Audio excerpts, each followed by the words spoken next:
साथियों नमस्कार। साथियों 18वीं लोकसभा सत्र की शुरुआत हो गई है। अलग अलग सांसद अपनी कस्में खा रहे हैं, शपथ ले रहे हैं और इस बीच ओम बिरला जी का नाम तय कर लिया गया है कि अगले स्पीकर यही होंगे, फिर से रिपीट करेंगे। मैं कई यूट्यूब पे पत्रकारों को सुनता हूं, कई ऐसे पत्रकार जो अनुभवी हैं, काफ़ी बुजुर्ग हैं, काफ़ी उनको जानकारी है चीज़ों की और इनका नेताओं में उठना बैठना है। कई लोग मोदी जी की पार्टी को भी कवर करते हैं और उनके बारे में अच्छा ज्ञान भी रखते हैं। उसके बावजूद भी ये पत्रकार लोग हैरान हैं कि मोदी ने ओम बिरला को ही क्यों चुना। उनके पास ये भी एक ऑप्शन थे। ओम बिरला ने पिछला परफॉर्मेंस कुछ ऐसा भी खास नहीं किया था कि दोबारा चुनना चाहिए, इनकी जगह किसी और को भी चुना जा सकता है। वो ये समझ ही नहीं पा रहे हैं कि मोदी का वे ऑफ वर्किंग है क्या। इसलिए मैंने ये वीडियो बनाया। मैंने कहा आप लोगों के साथ डिस्कस करता हूं कि नरेंद्र मोदी जब से चुनाव का परिणाम आया है, विशेष तौर से जब शपथ ली है इन्होंने प्रधानमंत्री की, तब से मोदी किसी बात पर ज्यादा कुछ बोल नहीं रहे हैं। जम्मू में कई आतंकी हमले हुए, इन्होंने मीटिंग करी, मीटिंग करके G7 में चले गए। नीट का पेपर आउट हुआ, उधर राहुल गांधी ने कुछ आरोप लगाए शेयर मार्केट को लेकर के, रेल हादसा हुआ। मोदी जी सब चीजों को टैकल कर रहे हैं लेकिन कमेंट कुछ नहीं किया। उधर कांग्रेस लगातार झूठ पे झूठ फैलाई जा रही है। आज भी कॉन्स्टिट्यूशन के नाम पर ये लोग बवाल क्रिएट किए हुए हैं लेकिन मोदी जी ने कुछ नहीं बोला। मोदी जी एकदम शांत पड़े हुए हैं, वो करने में लग रहे हैं जो उन्होंने तय किया हुआ है। और विपक्ष तथा अन्य पत्रकार लोग इस बात के कयास लगा रहे हैं कि मोदी जी क्यों नहीं बोल रहे। अच्छा लगता है मोदी जी होम मिनिस्टर इस बार ना हो सकता है जेडीयू के किसी नेता को दे दें। इस बार मोदी जी हो सकता है फाइनेंस मिनिस्ट्री नायडू जी की पार्टी के किसी सदस्य को दे दें। नहीं साहब, आप लोग मोदी को समझ ही नहीं पा रहे। Modi is a person who knows how to set a perception.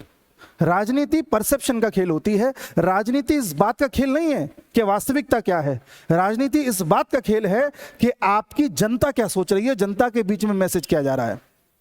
Modi ji की जो सीटें हैं इस बार पहले से कम रह गई हैं, 240 रह गई हैं और ये जो दर्द है 240 सीटों का या सीटें कम रहने का, ये मोदी जी के वोटर्स में भी है, बीजेपी के कार्यकर्ताओं में भी है और विपक्षी पार्टियों में भी इस बात की उत्सुकता है या इस बात से एक्साइटेड हैं कि इनकी तो सीटें कम पड़ गई, 400 पार हो नहीं पाया एनडीए, हम तो 99 ले आए।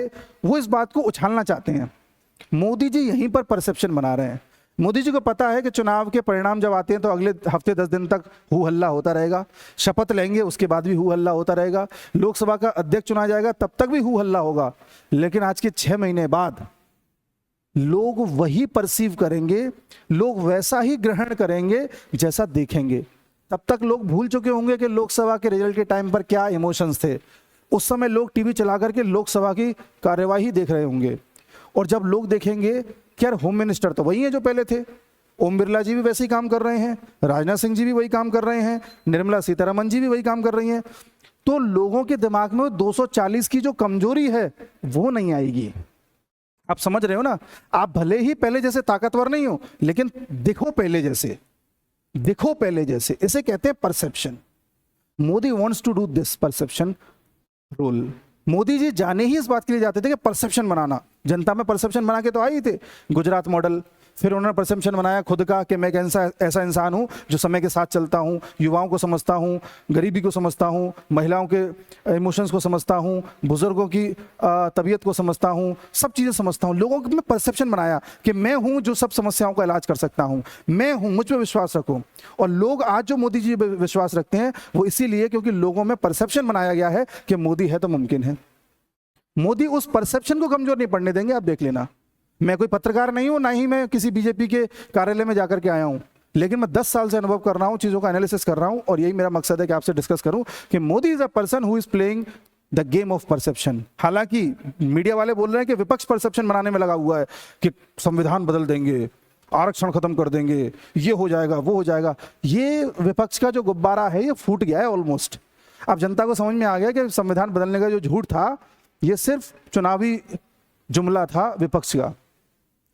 राहुल गांधी के खटाखट 8,500 रुपए जो हर महीने आने थे वो महिलाओं ने लाइन में लग करके देख लिया कि वो सब झूठ था। मोदी को ये बात पता है कि झूठ ज्यादा दिन तक नहीं चलता। झूठ शोर जोर से मचाता है। लगता है कि मोदी की इमेज गई, राहुल गांधी ने टेक ओवर कर लिया, अब तो सब लोग मान रहे हैं कि हाँ मोदी ने कुछ नहीं किया, राहुल ही है जो कुछ कर सकते हैं। ठीक है, मोदी जी जानते हैं, लेकिन मोदी जी ये भी जानते हैं कि इनका ये जो ड्रामा है ज्यादा दिन तक लोगों को विश्वास में रख नहीं पाएगा। क्योंकि हर दिन झूठ बोल रहे हैं। इन्होंने एक झूठ चलाया कांग्रेसियों ने कि अटल सेतु में दरार पड़ गई है, अगले दिन खुलासा हुआ अटल सेतु है ही नहीं। इन्होंने झूठ चलाया कि अयोध्या में दीवार गिर गई है मंदिर की जो नया नया बना है, सॉरी रेलवे की, वो दीवार रेलवे की पुरानी वाली थी, नया वाला जो रेलवे की दीवार बनी है वो थी ही नहीं। कांग्रेस आए दिन एक झूठ लेकर के आगे बढ़ाने का प्रयास कर रही है और वो झूठ हर जगह कैंसिल आउट होता जा रहा है। हालांकि उसको कैंसिल करने में बीजेपी का कोई रोल नहीं है, उसको कैंसिल करने में बीजेपी के आईटी सेल का कोई रोल नहीं है। अमित मालवीय तो कुछ कर ही नहीं रहे हैं, बीजेपी का आईटी सेल तो सबसे बकवास है, कोई ना तो नैरेटिव सेट कर पाता, ना काउंटर नैरेटिव कर पाता, कुछ नहीं कर पाता, वो तो बेकार है। लेकिन जो अंडर करंट है, जो यूट्यूबर्स हैं, जो सोशल मीडिया देखते हैं, वो समझ रहे हैं यार, ये कल खबर आई थी कि अटल सेतु में दरार हो गई, आज खबर आ रही है कि ये तो झूठ है। लोग समझ रहे हैं, तो लोग आपस में ही काट कर रहे हैं। मोदी जी इस चीज को देख रहे हैं। मोदी जी इस बहस में पड़ के अपने आप को इसमें फंसाना नहीं चाहते। ही वांट्स के दूर से तमाशा देखो, ये तमाशा 2-2.5 महीने और चलना है, फिर ये ऐसा ठंडा पड़ेगा कि कभी उठ ही नहीं पाएगा। तब तक अंदर अंदर के काम करो, जो संरचनात्मक उपाय करने हैं, स्ट्रक्चरल मेजर्स उठाने हैं, उस पर काम करो। अब कुछ लोग कहेंगे अच्छा स्ट्रक्चर मेजर में तो ये लोग इतनी सीटें कम पड़ गई तो नड्डा जी को हटा देना चाहिए था। नड्डा जी को न सिर्फ मंत्रालय दिया बल्कि राज्यसभा का भी नेता बना दिया। बीजेपी की तरफ से, एनडीए की तरफ से नड्डा जी नेता हैं। नेता बनाया इसलिए गया है क्योंकि जो विपक्षी हैं, जो पत्रकार हैं, वो ये चाहते हैं कि ठीठरा नड्डा जी पर फूट जाए।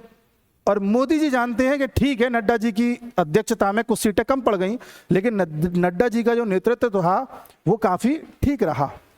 अब तीसरे टर्म में जाकर के इतना झूठ फैला दिया जाएगा सामने से तो नुकसान होता है सीटों का, नो डाउट। लेकिन मोदी वो काम कभी नहीं करेंगे जो विपक्ष चाह रहा होगा या पत्रकार चाह रहे होंगे। आज अगर मोदी जी नड्डा जी को कोई चीज ना देते, साइड कर देते, तो ये बात खुल के आ जाती कि हाँ नड्डा की वजह से आ रहे हैं। और असली लीडर वो होता है जो अपनी कमी सामने ना आने दे, अपनी कमी पर खुद काम करे अंदर ही अंदर। परसेप्शन वही कह रहे, तुमको क्या लगता है नड्डा जी की वजह से आ रहे हैं? नहीं, देखो नड्डा को तो मैंने ये बना दिया। तुमको क्या लग रहा है कि हम अमित शाह की वजह से आ रहे हैं? नहीं, अमित शाह देखो ये बना दिया। तुमको क्या लगता है योगी जी को हटा देंगे? नहीं, देखो योगी जी से मैं मिल रहा हूँ, हाथ मिला रहा हूँ, गले में मिल रहा हूँ। इतना कंफ्यूजन क्रिएट कर देंगे मोदी जी पत्रकारों के दिमाग में, विपक्ष के दिमाग में, कोई समझ ही नहीं पाएंगे कि असली जड़ क्या थी हारने की। जी अब एक झूठ चलाया जा रहा है, एक बात चलाई जा रही है कि योगी आदित्यनाथ और अमित शाह में बन नहीं रही है, आरएसएस जो है बीजेपी से खफा है। देखना मोदी जी इस पर भी कोई कमेंट नहीं करेंगे। सामने वाले को इतना सस्पेंस में डाल दो कि वो या तो ये सोचता रहे कि मोदी जी यार इतने मतलब इमेच्योर है कि समझ ही नहीं पा रहे गलती किसकी है, या इतने अंधेरे में है कि उन तक न्यूज़ पहुंच ही नहीं रही, या मोदी जी अब वो बात रही नहीं मोदी जी में। ऐसा नहीं है, उन तक सब बातें पहुंच रही, उन्हें सब पता है कमी क्या है, बट वो कमी किसी को दिखाएंगे नहीं। ये असली शासक की पहचान है जो पत्रकार नहीं समझ पा रहे हैं। आने वाले समय में भी देखना, अभी क्या है, इनके जो वोटर्स हैं, इनके जो समर्थक हैं, उनका मनोबल गिरा हुआ है। इसको एकदम से उठाएंगे ये कोई ना कोई फैसला लेकर के। जैसे एग्जाम आउट हो रहे हैं, जुडिशियल आप देख रहे हो, कभी केजरीवाल को बेल दे दी जाती है, कभी नहीं दे दी जाती है। इस पे भी जुडिशियल रिफॉर्म्स आएंगे। अभी जो है पुलिस की नई धाराएं लगने वाली हैं, यानी उसके सीआरपीसी आईपीसी में जो रिफॉर्म्स किए गए उसको लागू किया जाएगा। ये स्ट्रक्चरल मेजर हैं, अगर आपने बुनियाद ठीक कर दी तो रिजल्ट अपने आप ठीक आएगा। Modi ji is working on that way. और मोदी जी को यह भी पता है कि जो मेरे साथी संबंधी हैं एनडीए वाले, इनका कोई भरोसा नहीं कब दाएं बाएं हो लें, तो पहले मैं शपथ ले लूं, 6 महीने तक फ्री हो जाऊं कि अगर कोई बीच में से चला भी जाए तो मेरा भाई बहुमत सिद्ध हो गया है, 6 महीने तक मुझे दोबारा जो है नो कॉन्फिडेंस मोशन उसमें आप पास नहीं कर सकते लोकसभा में, तो 6 महीने तक तो मैं फ्री हूँ।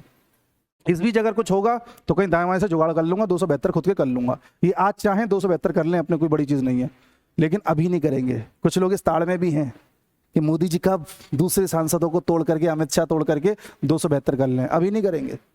ये भी परसेप्शन है, क्योंकि मोदी पे पहले बोला गया था जब ये चीफ मिनिस्टर बने थे पहली बार गुजरात के, कि अरे ये तो आज तक कोई चुनाव ही नहीं लड़े, ये क्या सीएम बनेंगे। मोदी ने प्रूफ कर दिया कि I am the best CM for Gujarat. फिर बोला कि अरे इस बार तो जीत गए, अगली बार नहीं जीतेंगे। गुजरात में दूसरी बार भी जीते, तीसरी बार भी जीते, चौथी बार भी जीते।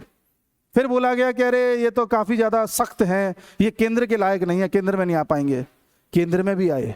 बोला गया कि केंद्र में यूपी की तरफ से नहीं आ पाएंगे क्योंकि यूपी का आदमी अलग है, तो गुजराती माइंडसेट अलग है। यूपी से 80 में से 73 सीटें जीत के दिखाई थी बीजेपी ने 2014 में। उसके बाद बोला गया कि अरे मुसलमान इनसे कटते हैं तो इनको वोट एक बार मिल गए हैं लहर में, अगली बार नहीं जीत पाएंगे। अगली बार भी जीत के दिखाया 2019 में। फिर बोला गया कि अरे ये जो है ना, ये वैसे नहीं है, डिप्लोमेटिक टाइप के नहीं है, ये अथॉरिटेटिव टाइप के, डिक्टेटर टाइप के हैं, इन पे बहुमत रहेगा तो काम कर पाएंगे, लोगों को लेके नहीं चल सकते। इन्होंने अपनी अंतर्राष्ट्रीय नीति से सिद्ध कर दिया कि मैं यूएस को भी साथ लेके चल सकता हूं, रशिया को भी लेके चल सकता हूं, इजराइल को भी लेके चल सकता हूं, फिलिस्तीन को लेके भी चल सकता हूं, जॉर्जिया मिलानी को भी लेके साथ चल सकता हूं। सब सिद्ध किया है। और अब कहा जा रहा है कि मोदी जी अल्पमत में या एनडीए के साथ नहीं चल पाएंगे। मोदी जी सिद्ध करेंगे कि मैं इसी के साथ चलूंगा और देखना अपनी शर्तों पे चलूंगा। स्पीकर बनवाया, अपना बनवाया, मिनिस्ट्री दी, अपने लोगों को दी, जो हो रहा है अपने हिसाब से हो रहा है। ये मोदी जी को अभी है अंदर कि इनको लग रहा है ना बाकी लोगों को कि मैं 240 सीटों के साथ चल नहीं पाऊंगा। 240 सीटों के साथ ही ये बड़ा फैसला लेके दिखाएंगे, ऐसा फैसला जिस पर लोगों को लगेगा कि यार ये कैसे ले सकते हैं। इस पर नायडू साहब ने कैसे इनको सपोर्ट कर दिया, इस पर नीतीश बबुआ ने कैसे सपोर्ट कर दिया। ऐसे फैसले जब ले लिए जाएंगे उसके बाद हो सकता है कभी 272 करें। तो पहले फैसले लेकर के मोदी जी एक नेशनलिज्म का नैरेटिव गढ़ेंगे, क्योंकि इस बार चुनावों में नेशनलिज्म का जो नैरेटिव था वो कहीं था ही नहीं, लोगों में एकता थी ही नहीं। सब क्षेत्रीय हिसाब से सोच रहे थे, यूपी वाला यूपी के हिसाब से सोच रहा था, बंगाल वाला बंगाल के हिसाब से सोच रहा था, इसलिए क्षेत्रीय पार्टियों को एडवांटेज मिल गया। मोदी जी वो एडवांटेज अब नहीं मिलने देंगे। देखना कुछ ना कुछ ऐसा होगा, हो सकता है पीओके आए वापस, क्या हो क्या नहीं हो मुझे नहीं पता, लेकिन कुछ ऐसा होगा जिससे राष्ट्रीयता की भावना फिर से आ जाएगी और लोगों को लग जाएगा कि यह आदमी 240 के होने के बावजूद भी ऐसे फैसले ले सकता है जो 300 या 400 लेने पर भी कर सकता था जी। उसके बाद अगर 272 करना चाहें तो कर ले, फिर किसी को शिकायत भी नहीं होगी, क्योंकि इनके वोटर्स में और कार्यकर्ताओं में जो कॉन्फिडेंस कम है वो इसी बात का है कि पूर्ण बहुमत में नहीं है। ये पूर्ण बहुमत में करेंगे, लेकिन पहले सिद्ध करके कि मैं कम बहुमत में भी काम बड़े कर सकता हूं। ये है perception. And this is Modi. Modi आज की डेट में भारत में मोदी से बड़ा पॉलिटिशियन कोई नहीं है। मैं अच्छा या बुरे की नहीं कह रहा, मैं कह रहा हूं उससे बड़ा पॉलिटिशियन कोई नहीं है। उसे पता है कि मुझे अगला मूव क्या खेलना है।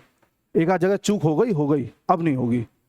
तो ये पत्रकार समझ नहीं पा रहे हैं, मोदी जी की साइकोलॉजी को जान नहीं पा रहे हैं। वो आज भी सोच रहे हैं 1990 के हिसाब से कि अरे जेडीयू को ये वाला पद दे दिया जाएगा, चंद्रबाबू नायडू को ये दे दिया जाएगा, महाराष्ट्र में इनको भेज दिया जाएगा। ये कुछ नहीं होगा यार, कुछ नहीं होगा। सिर्फ वही होगा जो फैसले के बाद आपको ये लगेगा कि यार मोदी ने ये फैसला कैसे ले लिया।